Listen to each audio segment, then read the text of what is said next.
কোষের প্রতিটি অঙ্গাণু তার নিজস্ব দায়িত্ব পালন করে।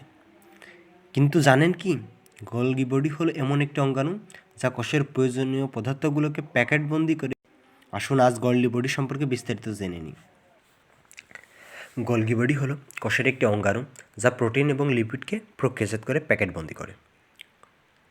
গোলগি বডিটিকে মূলত 3 ভাগে বিভক্ত করা হয়েছে: সিস্টানি, মিডিয়াল সিস্টানি এবং ট্রান্সসিস্টানি।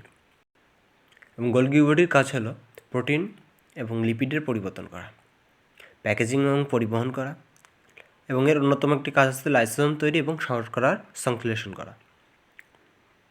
গোলগি বডি ছাড়া কোষ সঠিকভাবে কাজ করতে পারে না।